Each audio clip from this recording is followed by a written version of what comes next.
서울 강남의 한 아파트. 32세 박윤지는 명품 핸드백을 어깨에 메고 거실 소파에 앉아 있다. 그녀의 손톱은 젤네일로 완벽하게 관리되어 있고 얼굴에는 수백만 원짜리 화장품이 발라져 있다. 하지만 그녀의 표정은 어둡다. 최근 남편 김민수의 수입이 줄어들면서 생활비가 빠듯해진 탓이다. 김민수는 대기업 영업팀장으로 일하고 있지만 회사 실적 부진으로 인한 구조조정에 바람이 불고 있다. 39세인 그는 아직 부장 승진을 못한 상태로 동기들보다 뒤처진 현실에 스트레스를 받고 있다. 그럼에도 불구하고 그는 부모님께 대한 효도만큼은 절대 소홀히 하지 않는 전형적인 장남이다. 윤지는 결혼 전 대형 화장품 회사의 마케팅팀에서 일했지만 첫째 아들 지훈이를 낳고 전업주부가 되었다. 이제 지훈이는 초등학교 3학년, 둘째 딸 지은이는 유치원생이다. 윤지는 아이들 교육비와 자신의 미용비, 그리고 친구들과의 모임비 등으로 가계부를 늘 빨갛게 만들고 있다. 추석을 일주일 앞둔 어느 날 민수는 부산 출장을 앞두고 있었다. 중요한 프로젝트 때문에 추석 연휴 내내 출장을 가야 하는 상황이었다. 그는 평소보다 더 큰 봉투를 준비했다. 어머니께 드릴 용돈 200만 원이 들어있는 봉투였다. 이는 그의 월급의 거의 3분의 1에 해당하는 큰 금액이었다. 민수는 윤지에게 봉투를 건네며 신신당부한다.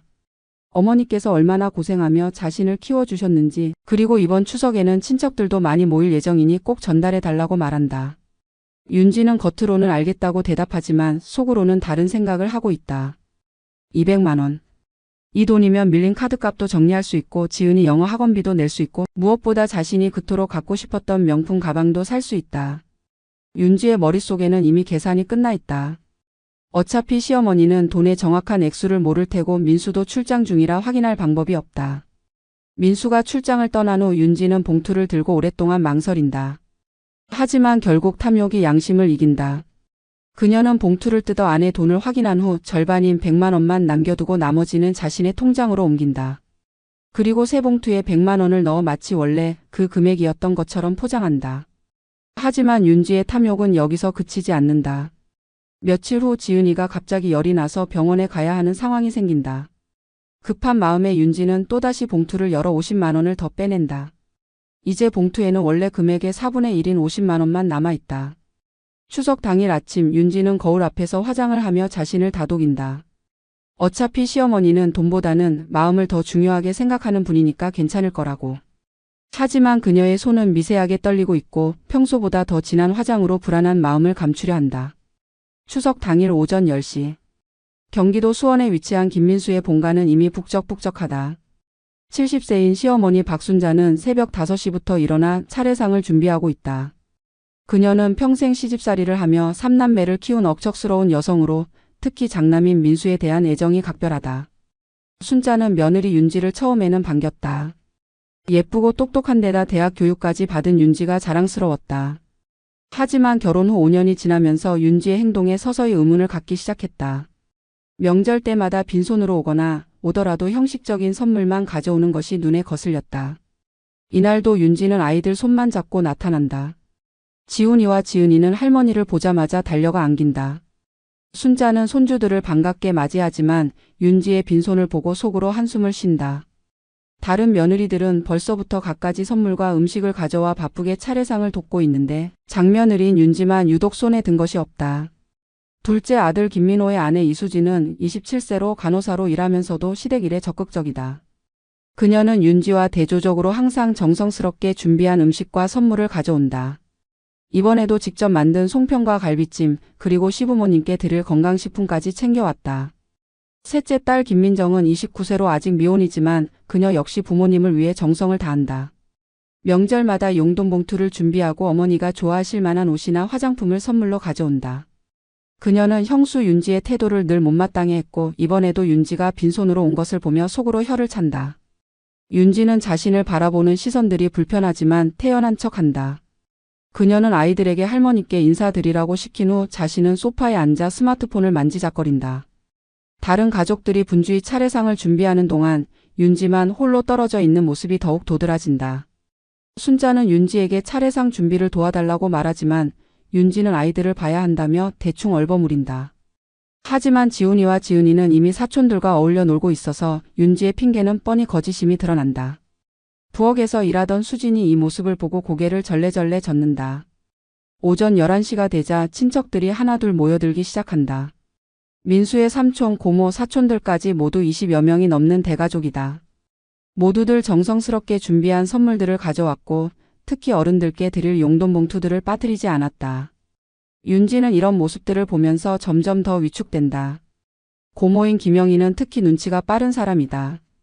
그녀는 윤지가 빈손으로 온 것을 단번에 알아차리고 다른 친척들과 수근거리기 시작한다. 장남 며느리가 이렇게 예의가 없어서 되겠냐는 속삭임이 여기저기서 들려온다. 윤지는 이런 분위기를 견디지 못하고 아이들을 데리고 방으로 들어가 버린다. 그녀는 스마트폰으로 게임을 하며 시간을 때우지만 밖에서 들려오는 웃음소리와 대화소리가 더욱 그녀를 초조하게 만든다. 특히 민수가 없는 상황에서 혼자 이 모든 것을 감당해야 한다는 사실이 그녀를 더욱 불안하게 한다. 오후 12시 정각. 김가의 차례상이 완성되었다. 순자의 정성과 며느리 수진 그리고 딸 민정의 도움으로 만들어진 상차림은 그야말로 장관이다. 옷에 과일, 정성스럽게 빚은 송편, 갖가지 나물과 전, 그리고 조상님들이 좋아하셨다는 갈비찜까지. 30여 년간 이어진 김가의 전통이 고스란히 담긴 차례상이다. 가족들이 차례상 앞에 모여 앉는다. 맨 앞줄에는 순자와 시아버지인 김철수가 앉고 그 뒤로 남자들, 여자들, 아이들 순으로 자리를 잡는다. 윤지는 장며느리로서 앞자리에 앉아야 하지만 왠지 모르게 뒷줄로 물러선다. 마치 자신이 이 자리에 어울리지 않는다는 것을 본능적으로 아는 듯하다. 차례를 지내는 동안 윤지는 계속해서 불안해한다. 조상님께 절을 올리면서도 자신이 저지른 일이 들킬까봐 전전긍긍한다. 평소에는 종교에 관심이 없던 그녀지만 이 순간만큼은 혹시라도 조상님들이 자신의 죄를 알고 계시는 건 아닐까 하는 두려움이 밀려온다. 차례가 끝나고 모두가 자리에서 일어서려는 순간 고모 영희가 입을 연다. 그녀는 평소에도 직설적인 성격으로 유명했는데 이번에도 예외가 아니었다. 큰아들이 출장으로 못 온 것은 아쉽지만 그래도 며느리가 대신 와서 효도를 다하는 모습이 보기 좋다고 말한다. 하지만 그 말투에는 어딘지 꼬집는 듯한 뉘앙스가 담겨 있다. 이어서 삼촌인 김영수가 말을 보탠다. 민수가 평소에 얼마나 부모님을 생각하는지 매번 명절 때마다 정성스럽게 용돈 봉투를 준비하는 효자라고 칭찬한다. 그러면서 자연스럽게 이번에도 윤지가 봉투를 가져왔을 것이라고 추정하며 민수의 마음을 대신 전해달라고 말한다. 윤지는 이 말들을 들으면서 점점 더 움츠러든다. 모든 시선이 자신에게 집중되는 것 같고 가슴이 쿵쾅거리기 시작한다. 그녀는 봉투를 가방에서 꺼내야 할 타이밍을 놓치고 만다. 너무 오래 기다렸다가 꺼내면 오히려 더 의심받을 것 같다는 생각이 든다. 순자는 며느리의 이상한 행동을 예리하게 포착한다. 평소에 윤지가 소극적이긴 했지만 오늘은 유독 더 어색하고 불안해 보인다. 특히 용돈 이야기가 나올 때마다 윤지가 시선을 피하고 있다는 것을 놓치지 않는다. 수지는 옆에서 윤지의 모습을 지켜보며 답답함을 느낀다. 자신은 비록 둘째 며느리지만 항상 정성을 다해왔는데 정작 장며느리인 윤지는 매번 이런 식이다. 더욱이 오늘은 민수가 없는 상황에서 윤지가 김가의 체면을 지켜야 하는데 이 상황이 계속되면 가족 모두가 창피를 당할 것 같다. 친척들 사이에서는 조용한 수군거림이 시작된다. 평소에도 윤지에 대해 좋지 않은 소문들이 돌고 있었다. 명절 때마다 빈손으로 온다거나 시부모님께 안부 전화 한 통 안 한다거나 하는 이야기들이다. 이번에도 역시 나라는 분위기가 형성되기 시작한다. 아이들마저도 이상한 분위기를 감지한다. 지훈이는 엄마에게 다가가 왜 가만히 있느냐고 묻지만 윤지는 그저 조용히 하라고만 한다. 지은이는 할머니 품에 안겨서 다른 어른들의 표정을 살핀다. 평소와 다른 무거운 분위기에 아이들도 덩달아 위축된다. 차례가 끝난 후 가족들은 거실로 이동해 담소를 나눈다. 하지만 윤지는 여전히 어색한 분위기를 견디지 못하고 부엌으로 향한다. 설거지라도 도와야겠다는 생각보다는 그저 사람들의 시선을 피하고 싶은 마음이 더 크다. 순자는 윤지의 이런 행동이 더욱 의심스럽다. 평소에 부엌 일을 도와본 적이 거의 없던 윤지가 갑자기 설거지를 하겠다고 나서는 것이 어색하다. 더욱이 아직 용돈 봉투 이야기는 한마디도 꺼내지 않았다. 평소에 민수라면 벌써 진작에 어머니께 봉투를 전달했을 텐데 말이다. 순자는 결국 참지 못하고 화장실로 가는 척하며 민수에게 전화를 건다. 부산 호텔에서 회의 중이던 민수는 어머니의 전화를 받고 깜짝 놀란다. 혹시 무슨 일이라도 있었나 싶어서다. 순자는 조심스럽게 윤지가 온 것은 고맙지만 아직 아무 말이 없다고 말한다. 민수는 어머니의 말을 듣고 의아해한다. 분명히 윤지에게 봉투를 맡겼는데 왜 아직 전달하지 않았을까? 혹시 윤지가 깜빡했나 싶어서 어머니께 잠시만 기다리시라고 말씀드리고 윤지에게 전화를 건다. 하지만 윤지는 전화를 받지 않는다. 부엌에서 설거지를 하는 척하면서도 진동으로 울리는 휴대폰을 보고도 일부러 받지 않는 것이다. 민수는 몇 번을 더 시도하지만 윤지는 끝까지 전화를 피한다. 순자는 화장실에서 나와 다시 거실로 돌아간다. 그리고 자연스럽게 윤지가 있는 부엌으로 향한다. 윤지는 접시를 닦으며 애써 평정을 유지하려 하지만 손이 미세하게 떨리고 있다. 순자는 이런 윤지의 모습을 놓치지 않는다. 순자가 조심스럽게 말을 꺼낸다. 민수가 출장 가면서 혹시 뭔가 맡긴 게 있냐고. 윤지는 순간 몸이 굳어진다. 하지만 어떻게든 태연한 척하며 특별히 맡긴 건 없었다고 대답한다. 순자는 윤지의 거짓말을 직감하지만 일단은 더 이상 추궁하지 않는다. 윤지는 부엌에서 나와 아이들이 있는 방으로 피신한다. 지훈이와 지은이는 사촌들과 놀고 있었는데 윤지가 들어오자 반갑게 맞는다. 하지만 윤지는 아이들과 놀아줄 여유도 없이 그저 휴대폰만 들여다본다. 민수의 부재중 전화가 6통이나 쌓여 있다. 밖에서는 친척들의 대화가 계속된다. 민수의 근황을 묻기도 하고 요즘 경기가 어려운데 어떻게 지내냐는 안부도 나눈다. 그런 와중에 자연스럽게 용돈 이야기가 또 나온다. 삼촌이 민수가 효자라며 이번에도 틀림없이 정성스럽게 준비했을 거라고 말한다. 윤지는 방 안에서 이런 소리를 들으며 점점 더 초조해진다. 이대로 가다가는 정말 들킬 것 같다. 하지만 이미 너무 많은 시간이 흘렀고 이제 와서 봉투를 꺼내기에는 더욱 어색하다. 그렇다고 계속 모른 척할 수도 없는 상황이다. 순자는 거실에서 다른 가족들과 이야기하면서도 계속해서 윤지의 동향을 신경 쓴다. 70년을 살아온 그녀의 직감은 거의 틀린 적이 없었다. 그리고 지금 그 직감은 윤지가 뭔가 숨기고 있다고 말하고 있었다. 오후 2시가 넘어가자 분위기는 더욱 어색해진다. 다른 가족들은 모두 자연스럽게 용돈 봉투를 전달했는데 유독 윤지만 아무런 움직임이 없다. 친척들도 이제 눈치를 채기 시작했고 여기저기서 수근거리는 소리가 들린다. 마침내 순자가 참지 못하고 윤지를 불러낸다. 윤지는 마지못해 방에서 나와 거실로 향한다. 모든 시선이 자신에게 집중되는 것을 느끼며 가슴이 터질 것 같다. 순자는 윤지에게 민수가 뭔가 부탁한 게 없었냐고 다시 한번 묻는다. 윤지는 순간에 선택을 해야 한다. 정말로 봉투를 받은 적이 없다고 거짓말을 계속할 것인가, 아니면 차에 두고 왔다고 둘러댈 것인가. 그녀는 후자를 선택한다. 아, 맞다면서 무릎을 치며 차에 봉투를 두고 왔다고 말한다. 금방 가져오겠다고 하면서 서둘러 밖으로 나간다. 순자와 친척들은 윤지의 말을 듣고 안도한다. 역시 민수가 챙겼을 거라고 단지 며느리가 깜빡했을 뿐이라고 말한다. 하지만 순자의 마음속 깊은 곳에서는 여전히 의심의 불씨가 꺼지지 않는다. 윤지의 표정과 행동이 뭔가 부자연스러웠기 때문이다. 윤지는 주차장으로 내려가 차 안에 앉는다. 하지만 그녀에게는 가져올 봉투가 없다. 이미 집에서 대부분의 돈을 빼내고 남은 50만 원마저도 집에 그대로 두고 온 상태다. 그녀는 차 안에서 10분 정도 시간을 끌면서 어떻게 할지 고민한다. 결국 윤지는 빈손으로 돌아올 수밖에 없다. 그녀는 얼굴에 억지 미소를 짓고 집 안으로 들어선다. 그리고 모든 사람들이 자신을 바라보는 가운데 차 안을 뒤져봤는데 봉투가 보이지 않는다고 말한다. 어디에 뒀는지 기억이 나지 않는다며 한참 동안 찾아봤지만 없었다고 둘러댄다. 친척들의 표정이 미묘하게 바뀐다. 처음에는 그럴 수도 있다는 반응이었지만 이제는 의심의 눈초리로 윤지를 바라본다. 특히 고모 영희는 직설적으로 말한다. 어떻게 그렇게 중요한 것을 잃어버릴 수 있냐고. 민수가 얼마나 정성스럽게 준비했을 텐데 말이다. 윤지는 이런 비난을 받으며 점점 더 위축된다. 하지만 이미 거짓말을 시작한 이상 계속 밀고 나갈 수밖에 없다. 그녀는 자신도 미안하다며 집에 가서 다시 찾아보겠다고 말한다. 하지만 그 말조차 설득력이 없어 보인다. 순자는 윤지의 두 번째 거짓말을 듣고 확신한다. 분명히 윤지가 뭔가 숨기고 있다는 것을. 평소에 윤지가 얼마나 꼼꼼한지 아는 순자로서는 그런 중요한 봉투를 잃어버릴 리가 없다고 생각한다. 더욱이 찾아봤는데 없다는 말도 이상하다. 수지는 옆에서 이 모든 상황을 지켜보며 분노한다. 자신은 간호사 일을 하면서도 시댁에 정성을 다하는데 정작 장며느리인 윤지는 이런 식이다. 더욱이 오늘은 민수가 없어서 윤지가 김가의 체면을 지켜야 하는 상황인데 이렇게 되니 온 가족이 창피를 당하게 생겼다. 친척들 사이에서는 본격적인 수군거림이 시작된다. 어떻게 며느리가 이럴 수 있냐는 비판부터 평소에도 윤지에 대한 불만이 많았다는 이야기까지. 윤지는 이런 시선들을 받으며 견디기 힘들어한다. 하지만 이미 엎질러진 물이다.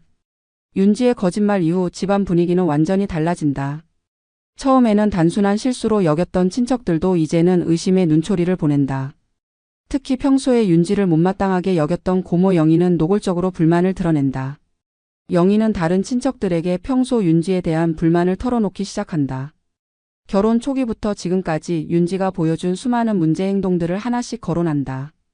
명절 때마다 빈손으로 오는 것, 시부모님께 안부 전화 한 통 없는 것, 심지어는 시아버지 생신날에도 나타나지 않았던 일까지 모든 것이 다시 수면 위로 떠오른다. 삼촌 영수도 이제는 윤지를 의심스러운 눈으로 바라본다. 그는 조카 민수를 어렸을 때부터 지켜봐왔고 그가 얼마나 부모님께 효성스러운지 누구보다 잘 안다. 그런 민수가 추석에 용돈을 안 챙겼을 리 없다는 것이 영수의 생각이다. 더욱이 윤지의 행동과 말이 일관성이 없어 보인다. 사촌들도 속삭이기 시작한다. 평소에 윤지가 명품 가방을 들고 다니고 비싼 화장품을 쓰면서도 시댁에는 인색한 모습을 보였다는 이야기들이 나온다. 그런데 정작 중요한 순간에 용돈 봉투를 잃어버렸다는 것이 너무 자기적으로 느껴진다는 것이다. 윤지는 이런 수군거림을 들으며 점점 더 궁지에 몰린다. 그녀는 화장실로 피하려 하지만 그마저도 도망치는 것처럼 보일까봐 망설인다. 결국 그녀는 자리에 그대로 앉아서 스마트폰을 만지작거리며 시간을 때운다. 순자는 며느리의 이런 모습을 보며 확신을 굳힌다. 윤지가 분명히 뭔가 숨기고 있다는 것을. 70년을 살아온 경험으로 볼 때 이런 행동은 거짓말을 하는 사람의 전형적인 모습이다. 더욱이 민수에게 전화를 해봐도 받지 않는다는 것도 이상하다. 오후 3시가 되자 순자는 결단을 내린다. 다시 한번 민수에게 전화를 걸어 상황을 확인해 보기로 한 것이다. 이번에는 화장실이 아닌 모든 사람들이 보는 앞에서 전화를 건다. 윤지의 반응을 정확히 관찰하기 위해서다. 전화벨이 울리자 윤지의 표정이 순간적으로 굳어진다. 그녀는 애써 태연한 척하지만 손에 든 스마트폰이 미세하게 떨리고 있다. 다른 가족들도 모두 순자의 전화통화에 귀를 기울인다. 부산에서 회의를 마친 민수가 전화를 받는다. 어머니의 목소리가 평소보다 진지하다는 것을 느끼며 혹시 무슨 일이 있었나 싶어 긴장한다. 순자는 조심스럽게 묻는다. 윤지가 봉투를 잃어버렸다고 하는데 정말로 맡겼느냐고. 민수는 어머니의 말을 듣고 당황한다. 분명히 200만 원이 들어있는 봉투를 윤지에게 맡겼는데 어떻게 잃어버릴 수 있단 말인가? 그는 즉시 윤지와 통화하겠다고 말하지만 윤지는 여전히 전화를 받지 않는다. 순자는 민수로부터 확답을 듣고 이제 윤지의 거짓말이 확실해졌다고 판단한다. 민수가 분명히 200만 원을 맡겼다고 했는데 윤지는 처음에는 받은 적이 없다고 했다가 나중에는 잃어버렸다고 말을 바꿨다. 이는 명백한 거짓말이다. 친척들도 순자의 전화통화를 들으며 상황을 파악한다. 이제 윤지에 대한 의심은 확신으로 바뀐다. 고모 영희는 참지 못하고 윤지에게 직접 묻는다. 민수가 분명히 맡겼다고 하는데 도대체 어떻게 된 일이냐고. 윤지는 이제 완전히 궁지에 몰렸다. 모든 사람들의 시선이 자신에게 집중되고 더 이상 피할 곳도 없다. 그녀는 얼굴이 새하얗게 질리며 입술이 바들바들 떨린다. 하지만 이미 거짓말을 시작한 이상 계속 밀고 나갈 수밖에 없다고 생각한다. 윤지가 계속해서 거짓말을 이어가려 하자 그동안 참고 있던 가족들의 분노가 폭발하기 시작한다. 가장 먼저 입을 연 것은 둘째 며느리 수진이었다. 그녀는 평소에 윤지의 행동을 못마땅해 했지만 형수라는 이유로 참아왔다. 하지만 이번 일은 도를 넘었다고 판단한다. 수진이 떨리는 목소리로 말한다. 자신은 간호사로 일하면서도 매번 시댁에 정성을 다해왔는데 정작 장며느리인 윤지는 맨날 빈손으로만 온다고. 더욱이 이번에는 시아버님께서 직접 맡기신 소중한 용돈까지 이런 식으로 처리하다니 도저히 이해할 수 없다고 분노를 터뜨린다. 셋째 딸 민정도 더 이상 참지 못하고 나선다.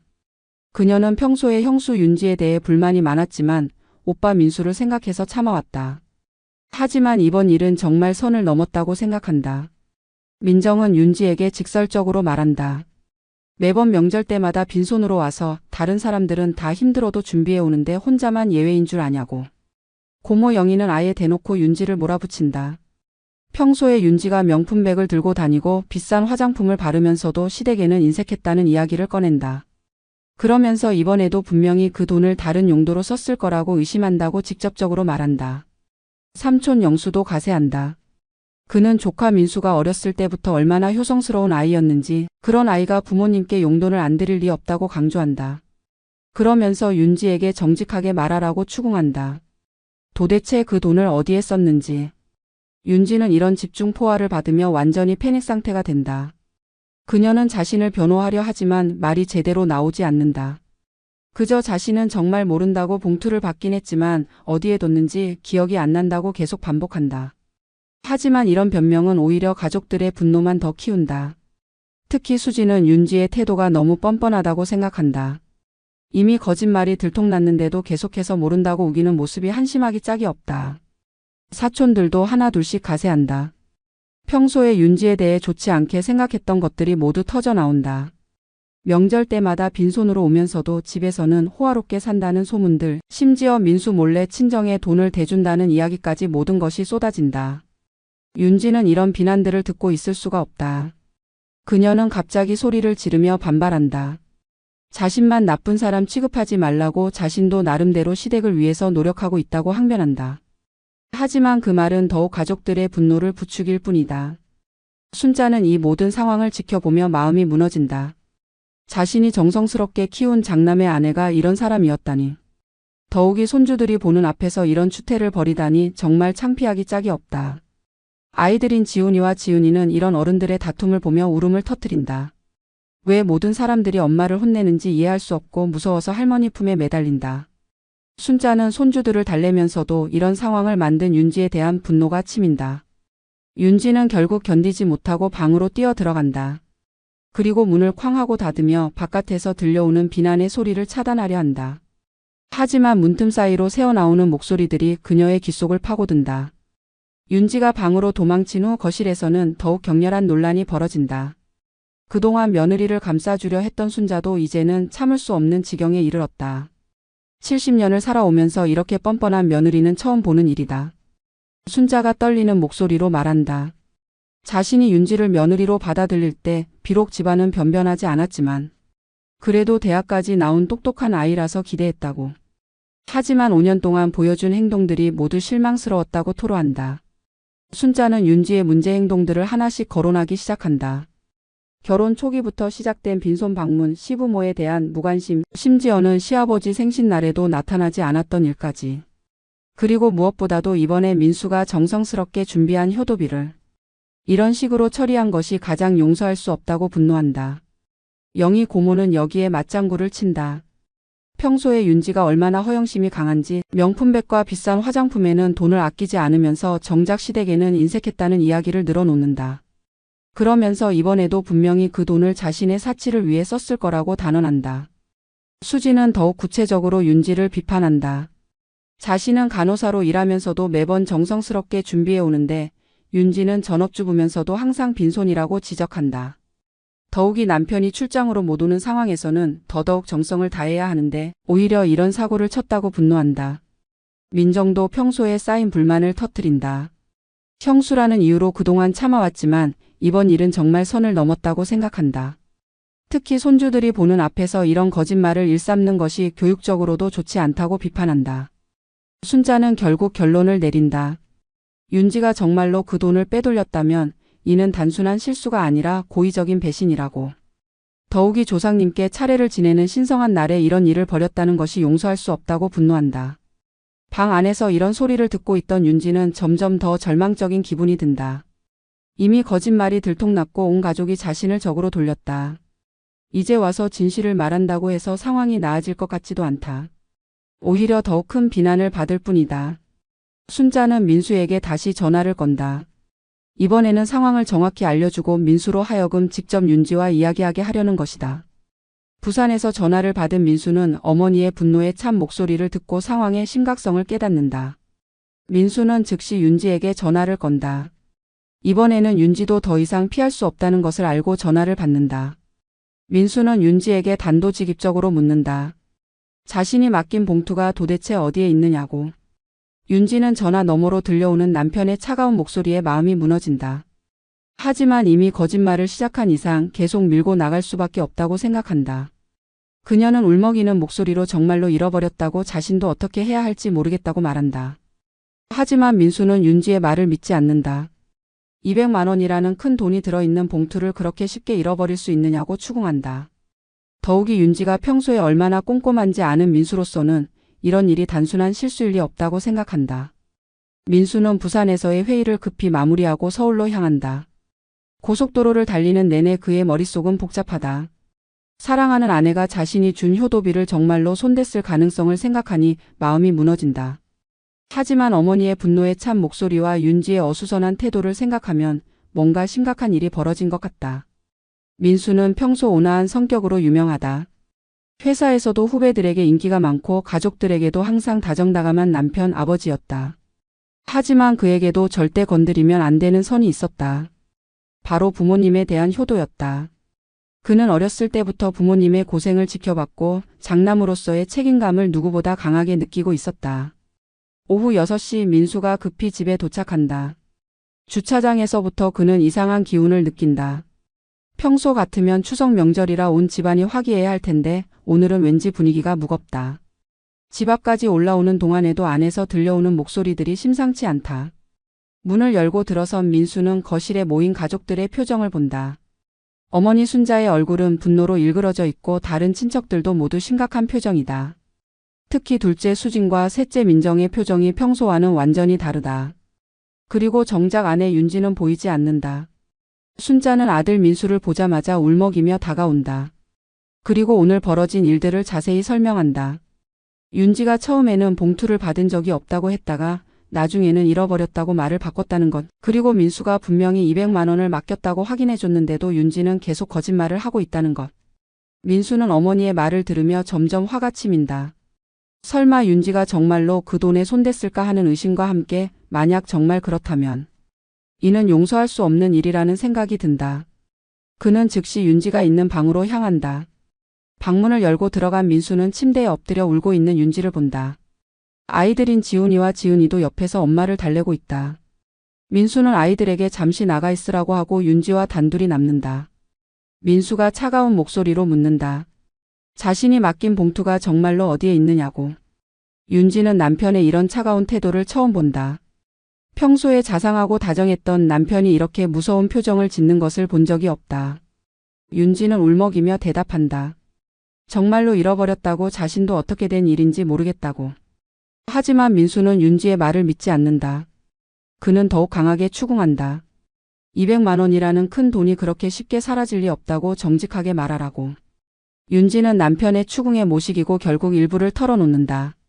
생활비가 부족해서 잠시 빌려 쓴 것뿐이라고 곧 다시 갚으려고 했다고 변명한다. 하지만 이 말을 들은 민수는 더욱 분노한다. 부모님께 드릴 효도비를 생활비로 썼다는 것이 말이 되느냐고. 민수는 윤지에게 정확히 얼마를 썼는지 묻는다. 윤지는 망설이다가 50만 원 정도라고 거짓말한다. 하지만 민수는 윤지의 표정을 보고 더 많은 액수라는 것을 직감한다. 그는 윤지에게 통장을 보여달라고 요구한다. 결국 윤지는 모든 것을 털어놓을 수밖에 없다. 150만 원을 자신의 용도로 썼다는 것을, 그리고 카드 빚을 갚고 아이들 학원비를 냈다는 것을. 민수는 이 말을 듣고 완전히 분노한다. 200만 원 중에서 150만 원을 빼갔다는 것은 거의 대부분을 가로챈 것과 다름없다. 민수는 윤지에게 소리친다. 도대체 무슨 생각으로 이런 일을 저질렀느냐고, 부모님께 어떤 얼굴로 보이겠느냐고. 윤지는 남편의 이런 모습을 보고 더욱 위축된다. 하지만 이미 벌어진 일이고 되돌릴 수도 없다. 민수는 윤지에게 당장 그 돈을 마련하라고 명령한다. 하지만 윤지에게는 그럴 능력이 없다. 이미 다른 용도로 써버린 돈을 어떻게 갑자기 마련할 수 있겠는가. 윤지는 울면서 시간을 달라고 애원하지만 민수는 들어주지 않는다. 민수는 윤지가 150만 원을 어디에 썼는지 더 자세히 추궁한다. 카드빚과 아이들 학원비라고 했지만 그것만으로는 설명이 안 된다는 것이 민수의 생각이다. 더욱이 최근 들어 윤지의 지출 패턴이 이상했다는 것을 민수도 어느 정도 눈치채고 있었다. 윤지는 처음에는 다른 변명을 하려 했지만 민수의 강한 추궁에 결국 진실을 털어놓는다. 그녀는 그 돈의 일부를 친정 어머니에게 보냈다고 고백한다. 친정 아버지가 사업에 실패해서 빚이 많이 생겼고 어머니가 도움을 요청해서 어쩔 수 없었다는 것이다. 민수는 이 말을 듣고 경악한다. 자신의 부모님께 드릴 효도비를 윤지의 친정에 보냈다는 것이 말이 되느냐고 분노한다. 더욱이 그런 중요한 일을 자신과 상의도 없이 독단적으로 결정했다는 것이 더욱 화가 난다. 민수는 윤지에게 정확히 얼마를 친정에 보냈는지 묻는다. 윤지는 망설이다가 80만 원이라고 대답한다. 민수는 이 말을 듣고 더욱 분노한다. 자신의 부모님께는 고작 50만 원만 드리고 친정에는 80만 원을 보냈다는 것이다. 이는 명백한 친정 편애이자 시댁에 대한 무시다. 민수는 윤지에게 소리친다. 결혼을 했으면 시댁이 우선이어야 하는 것 아니냐고, 더욱이 부모님께 드릴 효도비를 친정에 보내다니 말이 되느냐고. 윤지는 친정 아버지의 상황이 너무 급박했다고 변명하지만 민수는 들어주지 않는다. 민수는 즉시 거실로 나가서 어머니께 상황을 보고한다. 순자는 며느리가 효도비를 친정에 보냈다는 말을 듣고 완전히 분노한다. 평소에도 윤지가 친정을 더 챙긴다는 소문을 들었는데 정말로 그랬던 것이다. 순자는 떨리는 목소리로 말한다. 자신이 평생 고생해서 키운 아들이 벌어온 돈을 며느리가 친정에 가져다 준다는 것이 말이 되느냐고. 더욱이 조상님께 차례를 지내는 신성한 명절에 이런 일을 벌였다는 것이 용서할 수 없다고 분노한다. 친척들도 이 소식을 듣고 경악한다. 고모 영희는 대놓고 윤지를 비난한다. 결혼을 했으면 시댁이 본가인데 친정을 더 챙긴다는 것은 며느리로서 자격이 없다고 질타한다. 다른 친척들도 모두 윤지를 비난하기 시작한다. 수지는 더욱 분노한다. 자신은 친정이 어려워도 시댁을 먼저 생각하는데 윤지는 정반대로 행동한다고 비교하며 비난한다. 특히 같은 며느리 입장에서 이런 행동이 더욱 이해할 수 없다고 분노한다. 민정도 형수 윤지에게 실망감을 드러낸다. 평소에도 친정 편애가 심하다고 생각했는데 이번 일로 확실해졌다고 말한다. 특히 조카들인 지훈이와 지은이에게도 좋지 않은 영향을 줄 것 같다고 우려한다. 윤지는 방에서 이런 비난의 소리들을 들으며 절망한다. 이제 정말로 돌이킬 수 없는 상황이 되었다. 온 가족이 자신을 적으로 돌렸고 특히 친정 편애라는 낙인이 찍혔다. 하지만 그녀로서는 친정 아버지의 상황이 너무 급박했고 어쩔 수 없는 선택이었다고 생각한다. 민수는 윤지에게 다시 들어가서 묻는다. 도대체 언제부터 이런 식으로 살아왔느냐고. 혹시 이번이 처음이 아니라 평소에도 친정을 더 챙겼던 것 아니냐고 추궁한다. 윤지는 대답하지 못하고 그저 울기만 한다. 민수는 윤지의 침묵을 보고 더욱 확신한다. 분명히 평소에도 이런 식이었을 것이라고. 자신이 모르는 사이에 윤지가 얼마나 많은 돈을 친정에 보냈을지 생각하니 끔찍하다. 더욱이 그 돈이 모두 자신이 벌어온 돈이라는 사실이 더욱 화가 난다. 순자는 결국 결론을 내린다. 윤지가 이런 식으로 행동한다면 더 이상 김가의 며느리로 인정할 수 없다고. 특히 효도비를 친정에 보낸 것은 조상님께 대한 모독이라고 분노한다. 윤지의 친정 편의 사실이 밝혀진 후 김가 가족들의 분노는 극에 달한다. 이제 단순한 실수나 거짓말의 차원을 넘어서 며느리로서의 기본 도리를 저버린 배신으로 받아들여진다. 특히 추석이라는 신성한 명절에 조상님께 드릴 제사비를 친정에 보냈다는 것은 용서할 수 없는 일이다. 순자는 완전히 분노한 상태다. 70년을 살아오면서 이런 뻔뻔한 며느리는 처음 본다고 말한다. 자신이 평생 고생해서 키운 아들의 돈을 며느리가 친정에 가져다 준다는 것이 말이 되느냐고 분노한다. 더욱이 그 돈이 조상님께 드릴 소중한 제사비였다는 점에서 더욱 용서할 수 없다.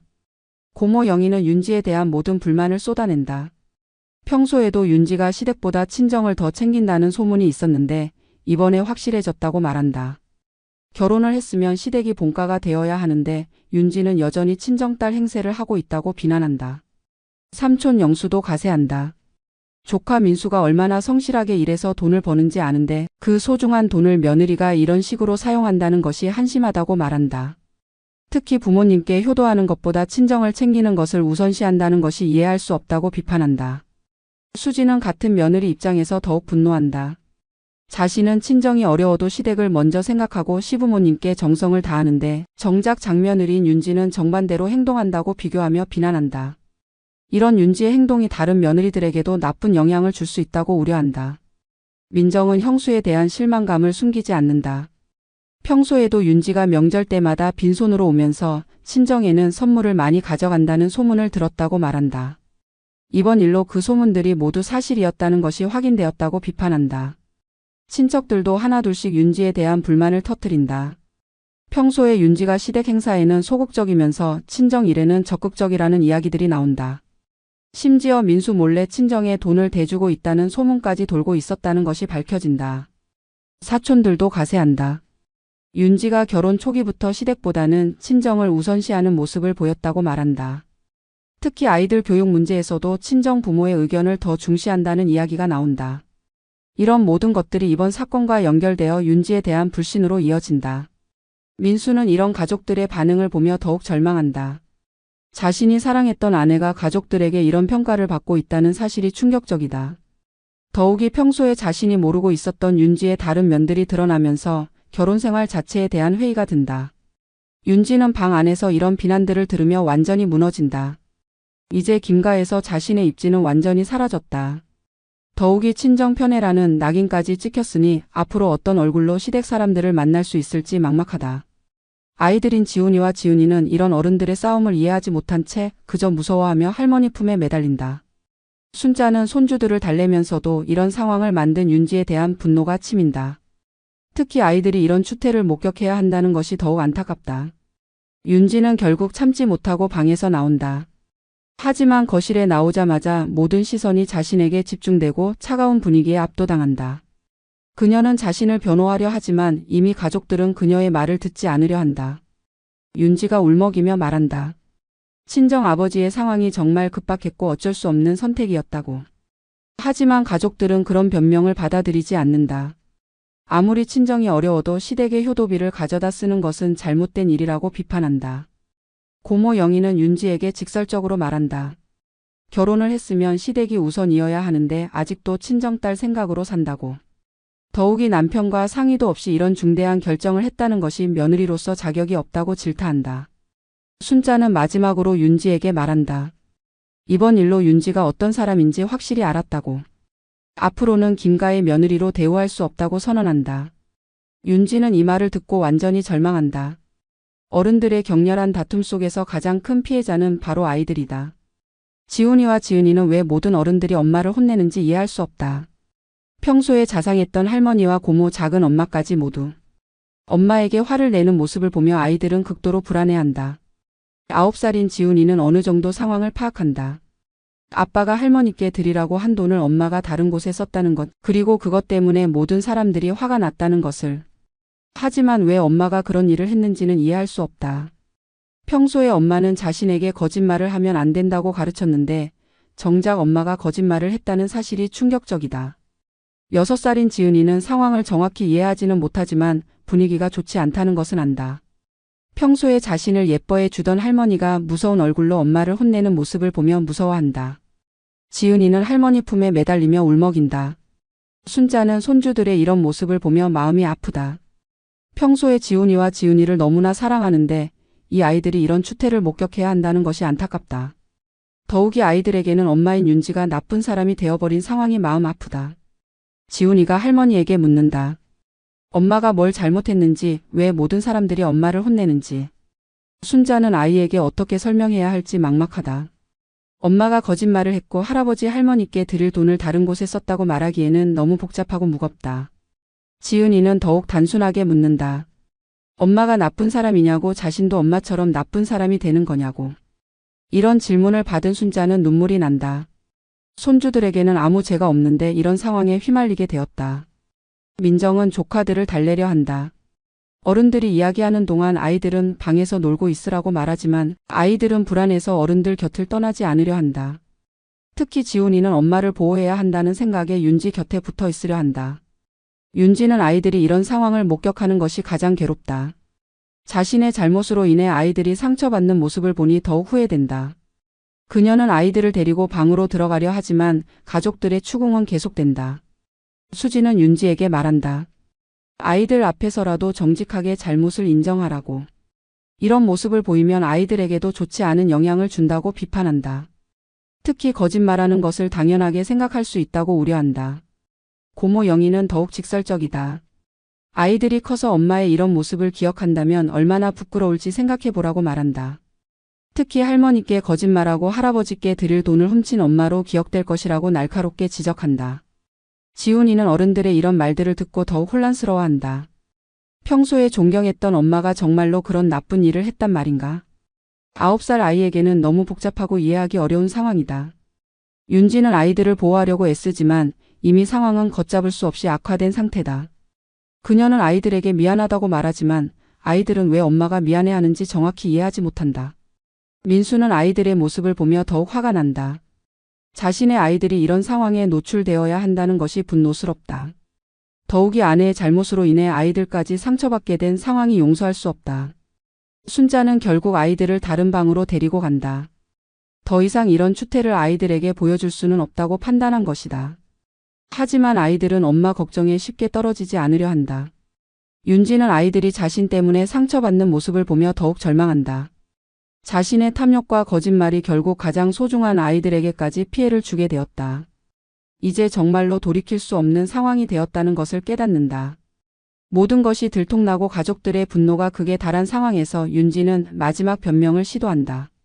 그녀는 방에서 나와 거실에 모인 가족들 앞에 선다.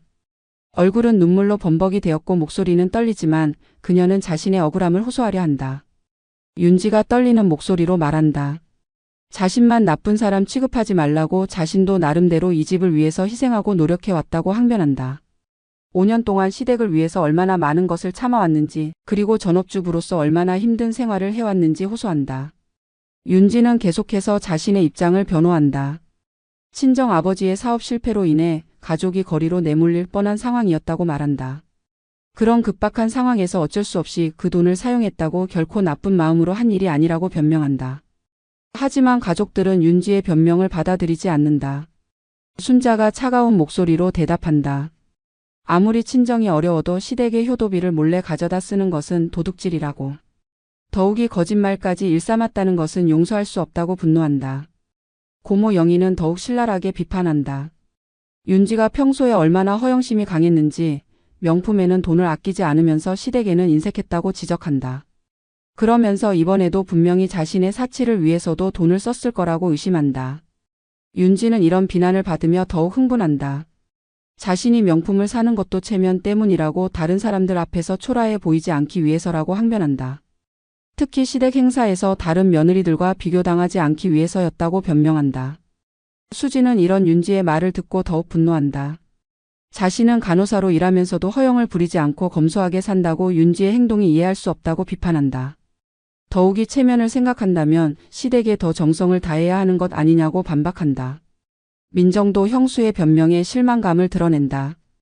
5년 동안 시댁을 위해 희생했다고 하지만 정작 보여준 행동들은 모두 반대였다고 지적한다. 명절마다 빈손으로 오고 시부모님께 안부 전화도 하지 않았다고 비판한다. 윤지는 이런 비난들을 듣고 더욱 절망적인 기분이 든다. 하지만 그녀는 마지막으로 한 가지를 호소한다. 시댁에서는 항상 며느리에게만 희생을 요구한다고 자신도 사람이고 자신의 가족도 있다고 항변한다. 윤지가 울먹이며 말한다. 왜 며느리는 친정을 챙기면 안 되냐고 시댁만 중요하고 친정은 버려야 하냐고 반문한다. 자신도 딸이고 친정 부모님도 자신에게는 소중한 가족이라고 호소한다. 하지만 이런 윤지의 말은 오히려 가족들의 분노만 더 키운다. 순자가 분노하며 대답한다. 결혼을 했으면 시댁이 우선이어야 하는 것이 당연하다고 그것도 모르면서 어떻게 며느리 노릇을 하겠느냐고 질타한다. 민수도 더 이상 참지 못한다. 아내의 이런 변명을 들으며 결혼 생활에 대한 회의가 든다. 그는 윤지에게 소리친다. 친정을 챙기는 것과 시댁의 효도비를 훔치는 것은 차원이 다른 문제라고 더 이상 변명하지 말라고. 윤지는 남편마저 자신을 외면하는 모습을 보며 완전히 무너진다. 이제 정말로 아무도 자신 편이 없다는 것을 깨닫는다. 그녀는 마지막으로 울부짖으며 말한다. 모두가 자신만 나쁘다고 하지만 시댁에서도 자신을 이해하려 노력한 적이 없다고. 하지만 이미 가족들의 마음은 돌아섰다. 윤지의 마지막 변명마저도 뻔뻔한 궤변으로만 들릴 뿐이다. 더 이상 그녀의 말을 들어줄 사람은 아무도 없다. 모든 변명과 항변이 끝난 후 순자는 마침내 최종 결정을 내린다. 70년을 살아온 그녀의 인생에서 이런 며느리는 처음이다. 단순한 실수나 성격 차이를 넘어서 이는 가족에 대한 배신이자 조상에 대한 모독이다. 순자가 떨리는 목소리로 일어선다. 온 가족이 그녀의 말에 귀를 기울인다. 그녀는 윤지를 바라보며 차가운 목소리로 말한다. 이번 일로 윤지가 어떤 사람인지 확실히 알았다고 더 이상 김가의 며느리로 대접할 수 없다고 선언한다. 순자는 윤지의 행동들을 하나씩 정리한다. 첫째, 남편이 맡긴 효도비를 몰래 빼돌린 것. 둘째, 그것도 모자라 친정의 대부분을 보낸 것. 셋째, 들킬 뻔하자 거짓말로 일관한 것. 넷째, 마지막까지 뻔뻔하게 변명한 것. 이 모든 것이 며느리로서 절대 해서는 안 될 행동들이라고 단죄한다. 순자는 특히 조상님 앞에서 차례를 지낸 바로 그날에 이런 일이 벌어졌다는 점을 강조한다. 추석은 조상님께 감사드리고 가족의 화목을 다지는 신성한 날인데 윤지의 행동은 이 모든 것을 더럽혔다고 분노한다. 고모 영희가 순자의 말에 동조한다. 윤지의 행동은 단순히 돈 문제가 아니라 도덕적 문제라고 지적한다. 결혼을 했으면 시댁이 우선이어야 하는데 윤지는 여전히 친정딸로만 살고 있다고 비판한다. 이런 며느리와는 더 이상 한 가족으로 지낼 수 없다고 단언한다. 삼촌 영수도 순자의 결정을 지지한다. 조카 민수가 얼마나 성실하고 효성스러운지 아는데 그런 아들의 돈을 며느리가 이런 식으로 사용한다는 것은 용서할 수 없다고 말한다. 특히 거짓말까지 일삼았다는 것은 신뢰의 기본을 깨트린 것이라고 지적한다. 수지는 같은 며느리 입장에서 더욱 분노한다. 자신은 친정이 어려워도 시댁을 우선시하는데 윤지의 행동은 모든 며느리들에게 수치라고 말한다. 이런 행동이 용인된다면 시댁과 며느리 관계의 기본 질서가 무너진다고 우려한다. 민정도 어머니의 결정에 동의한다. 평소에도 형수 윤지에 대해 불만이 많았는데 이번 일로 확실해졌다고 말한다. 특히 조카들인 지훈이와 지은이에게도 좋지 않은 영향을 줄 수 있다고 걱정한다. 순자는 계속해서 윤지를 향해 최종 통보를 한다. 오늘부로 김가의 명절 행사에는 윤지의 자리가 없다고 선언한다.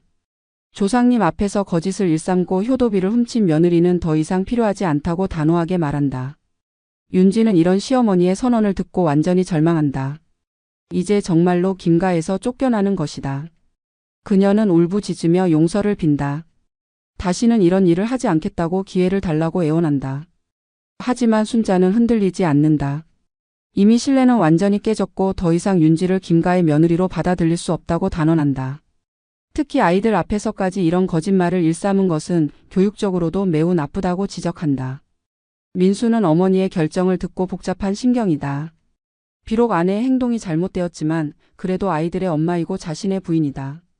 하지만 어머니의 분노와 가족들의 실망을 보면 윤지를 감싸기도 어려운 상황이다. 순자는 민수에게도 말한다. 아들이 아무리 아내를 사랑해도 이런 행동은 용서해서는 안 된다고. 만약 이번에 넘어간다면 앞으로도 계속해서 이런 일이 반복될 것이라고 경고한다. 친척들도 모두 순자의 결정을 지지한다. 윤지의 행동은 단순한 실수가 아니라 고의적인 배신이었다고 입을 모은다. 특히 거짓말을 일삼으면서까지 자신의 행동을 숨기려 한 것이 더욱 용서할 수 없다고 비판한다. 윤지는 마지막으로 아이들을 핑계 삼아 애원한다. 아이들 때문에라도 기회를 달라고 지훈이와 지은이는 죄가 없다고 호소한다. 하지만 순자는 오히려 그렇기 때문에 더욱 윤지를 용서할 수 없다고 말한다. 아이들에게 나쁜 본보기를 보인 것이 더 큰 잘못이라고 지적한다. 순자의 최종 심판은 단호하다. 윤지는 더 이상 김가의 며느리가 아니며 앞으로 명절이나 가족 행사에 참석할 자격이 없다는 것이다. 이는 며느리로서 받을 수 있는 가장 큰 수치이자 처벌이다. 순자의 최종 선언이 떨어진 후 집안의 분위기는 얼어붙는다. 윤지에게 내려진 처벌은 단순히 혼나는 것을 넘어서 아예 가족에서 배제되는 것이다. 이는 전통적인 한국 가정에서 며느리가 받을 수 있는 최고 수준의 수치이자 징벌이다. 윤지는 바닥에 주저앉아 울부짖는다. 이제 정말로 돌이킬 수 없는 상황이 되었다는 것을 깨닫는다. 시어머니의 선언은 단순한 화풀이가 아니라 진짜로 자신을 가족에서 추방하겠다는 의미다. 그녀는 용서를 빌며 무릎을 꿇지만 이미 가족들의 마음은 돌아섰다. 친척들은 이런 윤지의 모습을 보며 혀를 찬다. 평소에 거만하게 굴던 모습과는 180도 다른 모습이다. 하지만 이미 너무 늦었다. 고모 영희는 냉정하게 말한다. 진작에 이렇게 뉘우칠 줄 알았으면 왜 그런 짓을 했느냐고. 수지는 윤지의 모습을 보며 한편으로는 안쓰럽기도 하지만 여전히 분노가 가시지 않는다. 같은 며느리로서 윤지의 행동이 너무 실망스럽고 이런 일로 인해 모든 며느리들이 의심받을 수 있다는 생각에 화가 난다. 민정은 조카들 걱정이 앞선다. 지훈이와 지은이가 엄마의 이런 모습을 보며 얼마나 충격받을지 생각하니 마음이 아프다. 특히 앞으로 이 아이들이 어떻게 자랄지, 이런 상황이 아이들에게 어떤 트라우마를 줄지 걱정된다. 민수는 가장 복잡한 심경이다. 아내의 잘못이 명백하지만 그래도 5년간 함께 살아온 부부다. 더욱이 두 아이의 엄마이기도 하다. 하지만 어머니와 가족들의 분노가 하늘을 찌르는 상황에서 윤지를 감쌀 수도 없는 처지다. 순자는 손주들을 부른다. 지훈이와 지은이에게 할머니와 함께 있으라고 말한다. 이제 윤지가 집을 떠나야 하는 상황에서 아이들을 어떻게 처리할지도 문제다. 하지만 순자는 손주들만큼은 보호하겠다는 의지를 보인다. 윤지는 아이들을 보며 더욱 절망한다. 자신의 잘못으로 인해 아이들까지 이런 상황에 휘말리게 되었다. 지훈이는 엄마의 모습을 보며 울기 시작하고 지은이는 상황을 이해하지 못한 채 그저 불안해한다. 순자가 단호하게 말한다. 윤지는 당장 이 집을 나가라고. 더 이상 김가에 있을 자격이 없다고 선언한다. 윤지는 이 말을 듣고 완전히 패닉 상태가 된다. 정말로 쫓겨나는 것인지 이것이 일시적인 처벌인지 확신할 수 없다. 윤지가 마지막으로 애원한다. 적어도 아이들만은 함께 데리고 가게 해달라고. 하지만 순자는 이것마저 거부한다. 이런 거짓말쟁이 엄마와 함께 있으면 아이들에게 나쁜 영향을 준다고 말한다. 민수는 이런 상황에서 고민에 빠진다. 아무리 아내가 잘못했어도 아이들과 분리시키는 것은 너무 가혹하다는 생각이 든다. 하지만 어머니의 분노를 생각하면 쉽게 말할 수도 없는 상황이다. 윤지는 결국 아이들을 데리고 가겠다고 고집한다. 아무리 자신이 잘못했어도 아이들의 엄마로서의 권리는 포기할 수 없다고 주장한다. 이에 대해 가족들 사이에서 격렬한 논쟁이 벌어진다. 순자는 손주들이 이런 엄마와 함께 있으면 제대로 교육받을 수 없다고 우려한다.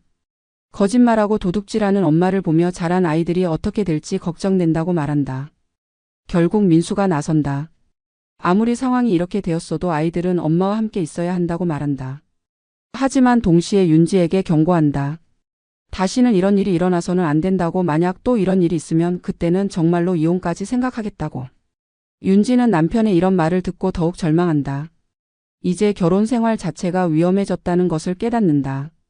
하지만 어떻게든 아이들만은 데리고 가야 한다는 생각에 매달린다. 친척들은 이런 모습을 보며 혀를 찬다. 명절날에 이런 추태를 벌이다니 김가의 체면이 말이 아니다. 특히 다른 친척들까지 모인 자리에서 이런 일이 벌어진 것이 너무 창피하다. 마침내 윤지는 아이들의 손을 잡고 집을 나선다. 지훈이와 지은이는 울면서 할머니를 찾지만 윤지는 어쩔 수 없이 아이들을 데리고 나간다. 이는 추석 명절에 벌어진 최악의 상황이다. 집 밖으로 나온 윤지는 막막함을 느낀다. 당장 갈 곳도 없고 아이들도 울고 있다. 자신의 탐욕과 거짓말이 결국 이런 결과를 가져왔다는 것을 뼈저리게 깨닫는다. 하지만 이미 모든 것이 늦었다. 윤지가 아이들을 데리고 떠난 후 김가에는 무거운 침묵이 흐른다. 추석 명절에 벌어진 이 사건은 온 가족에게 큰 상처를 남겼다. 하지만 순자는 흔들리지 않는다. 잘못된 것은 바로 잡아야 하고 가족의 기강을 세우는 것이 더 중요하다고 생각한다. 순자는 남은 가족들을 모으고 말한다. 비록 불미스러운 일이 있었지만 조상님께 드린 차례는 계속되어야 한다고. 윤지의 잘못된 행동으로 인해 명절의 의미까지 훼손되어서는 안 된다고 강조한다. 가족들은 순자의 말에 동의한다. 비록 마음이 무겁지만 추석의 본래 의미를 되새기고 조상님께 감사드리는 마음을 잊어서는 안 된다고 생각한다. 특히 이런 일이 있었기에 더욱 가족의 화합과 전통의 소중함을 깨닫게 된다. 민수는 가장 복잡한 심경이지만 어머니의 결정을 받아들인다. 아내의 행동이 명백히 잘못되었고 이런 일이 용인된다면 가족의 질서가 무너질 수 있다는 것을 이해한다. 하지만 아이들 걱정은 여전히 마음에 걸린다. 수지는 이번 일을 통해 며느리로서의 자신의 자세를 다시 한번 되돌아본다. 평소에 자신이 시댁을 대하는 태도가 올바른지, 그리고 앞으로 어떻게 더 좋은 며느리가 될 수 있을지 생각해본다. 민정은 형수의 일을 보며 결혼에 대해 다시 생각해본다. 결혼은 단순히 두 사람의 결합이 아니라 두 가족이 하나가 되는 일이라는 것을 새삼 깨닫는다.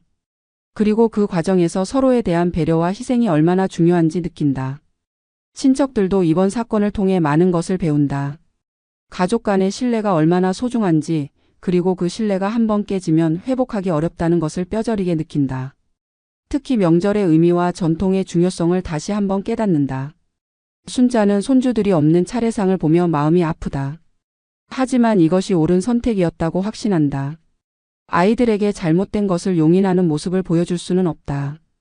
비록 당장은 아프더라도 장기적으로는 아이들에게도 도움이 될 것이라고 믿는다. 오후 늦게 민수는 윤지에게 전화를 건다. 아이들은 괜찮은지 당장 갈 곳은 있는지 확인한다. 윤지는 친정에 가 있다고 대답하지만 목소리에는 절망감이 가득하다. 민수는 복잡한 심경으로 전화를 끊는다. 저녁이 되자 가족들은 차례상에 올렸던 음식으로 조촐한 식사를 한다. 평소보다는 조용하지만 그래도 가족들이 함께 모여 있다는 것에 감사한다. 순자는 이런 시간이 소중하다고 말하며 앞으로도 가족이 화목하게 지내자고 당부한다. 밤늦게 민수는 혼자 차례상 앞에 앉아 생각에 잠긴다. 오늘 벌어진 일들이 꿈만 같다.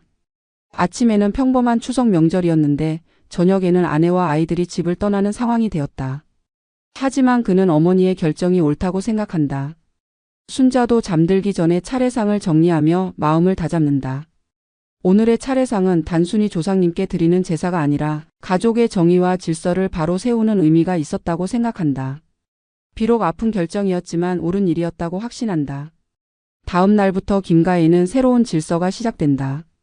윤지 없는 생활이 어색하기는 하지만 가족들은 서로를 더욱 소중히 여기게 된다. 특히 신뢰와 정직의 중요성을 다시 한번 깨닫고 서로에게 더욱 진실된 모습을 보여주려 노력한다. 이 사건은 김가 사람들에게 오랫동안 기억될 것이다. 단순히 불미스러운 사건으로가 아니라 가족의 소중함과 전통의 의미를 되새기게 해준 교훈으로 남을 것이다. 그리고 앞으로도 명절 때마다 이 일을 떠올리며 서로에 대한 배려와 존중의 마음을 다시 한번 새기게 될 것이다. 순자가 마지막으로 말한다. 추석은 조상님께 감사드리고 가족이 화목하게 지내는 날이라고. 탐욕이나 거짓으로 더럽혀져서는 안 되는 신성한 날이라고. 그리고 오늘의 차례상이 앞으로도 김가의 정의와 진실의 상징으로 남기를 바란다고. 이렇게 김가의 추석은 아픔과 교훈을 남긴 채 마무리되었다. 하지만 이 모든 일이 결국에는 가족을 더욱 단단하게 만드는 계기가 될 것이라는 희망을 품고 모든 사람들은 각자의 자리로 돌아간다.